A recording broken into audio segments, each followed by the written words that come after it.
Começou o pânico na bancada do PL. Os deputados bolsonaristas entraram em modo desespero total. E o motivo, como vocês sabem, na sexta-feira e sábado foi divulgado pelo presidente da Câmara, Hugo Motta, que encaminhou 14 nomes de parlamentares bolsonaristas para a corregedoria da casa, recomendando a suspensão por até 6 meses desses parlamentares. E esse pedido agora vai para o Conselho de Ética. E depois, a decisão final cabe à mesa diretora da Câmara. Só que vamos lembrar o que tem acontecido. Há aproximadamente 2 meses atrás, o bolsonarista Gilvan da Federal ofendeu a ministra Gleisi Hoffmann e em menos de 48 horas ele já teve o seu mandato suspenso. Você pode pensar, mas não tem que passar por várias etapas no Conselho de Ética? Até tem, mas quem manda mesmo é o presidente da Câmara, Hugo Motta. Articula com os demais membros da mesa diretora e no fim das contas, se ele quiser, a coisa anda muito rápido. E no caso de Gilvan da Federal, como vocês sabem, foi assim. Após isso, ele também suspendeu Janones em um movimento para parecer imparcial. O processo de Janones também foi rápido, menos de 2 dias da denúncia até a suspeição. Agora, Hugo Motta encaminha a punição de 14 deputados que o ofenderam de forma escancarada. O nível da provocação foi tão grande que uma sessão que foi marcada às 8h30 da noite só pôde ter início após as 11, porque os bolsonaristas não deixavam o presidente da Câmara sentar na sua cadeira para dar início à sessão, como vocês sabem. Isso tudo foi televisionado e ele ficou mais de 6 minutos em pé, constrangido, pedindo passagem para tentar sentar em sua cadeira,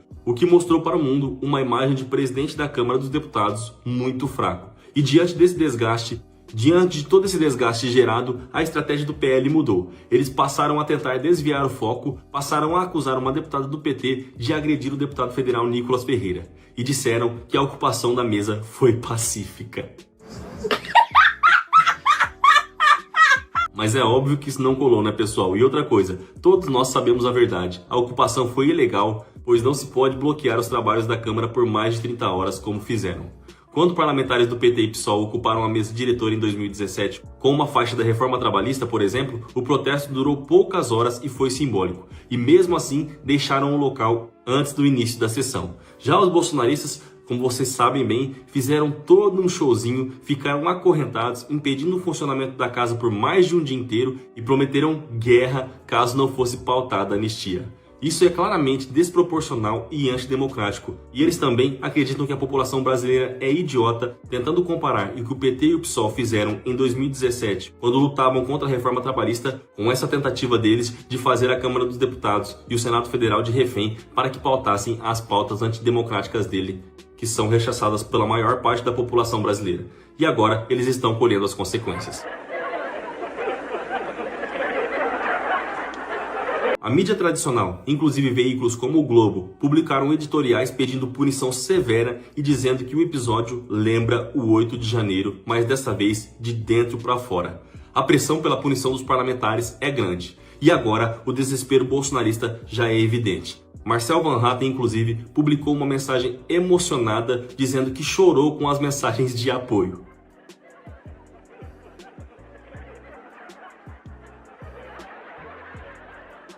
Nicolas Ferreira foi para as redes sociais postar frases filosóficas sobre sacrifício pelo futuro. Esses caras já estão aceitando que serão suspensos por 6 meses. E o deputado Marcos Polon, um dos mais atuantes na obstrução, publicou um vídeo dizendo que não sabia o que ele estava fazendo porque ele é uma pessoa autista. Não sabemos o que passou,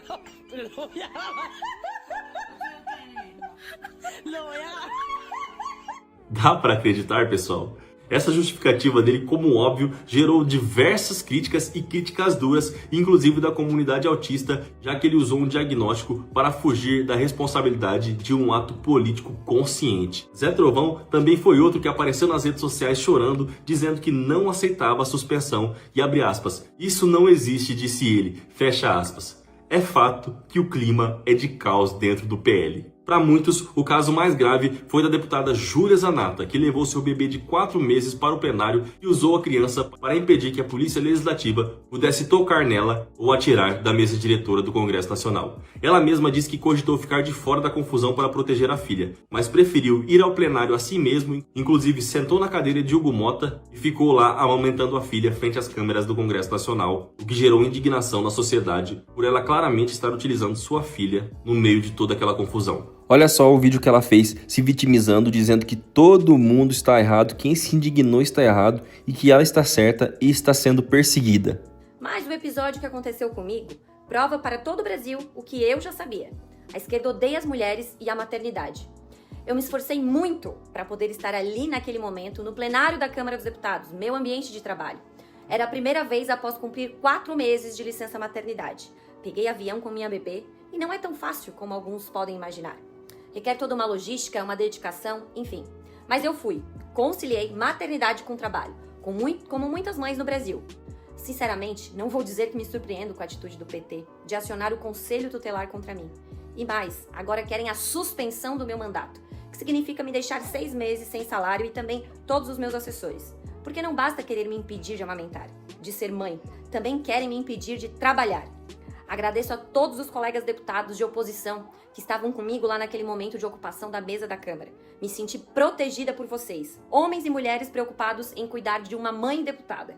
Até chegar à esquerda e começar a me xingar, me agredir verbalmente. Como vocês viram aí, mais uma vez tentando se vitimizar, gravando o vídeo com a filha no colo, dizendo que está sendo perseguida, que estão perseguindo uma mãe e que ela é, como todas as mães no Brasil, as mães pobres que têm que trabalhar e cuidar de seus filhos. Dá pra acreditar numa coisa dessa, pessoal? Uma pessoa que ganha mais de 30 mil reais de salário e tem o cartão corporativo para gastar à vontade, vem com uma desculpa dessa, como se ela não tivesse condição de pagar uma babá para ir para a Câmara dos Deputados? Tem que ser um gado muito do imbecil para acreditar na ladainha dessa mulher. Agora voltando pro vídeo, porque esse trecho eu acabei de inserir, após ter editado e gravado o vídeo, eu achei esse vídeo dela se vitimizando e resolvi adicionar para vocês, mas vamos voltar pro vídeo que eu tinha gravado antes. Isso poderia configurar quebra de vários artigos do ECA e já há representação inclusive no Conselho Tutelar contra a deputada. Diante de tudo isso, o bolsonarismo enfrenta agora o seu maior isolamento político desde o fim do governo Bolsonaro.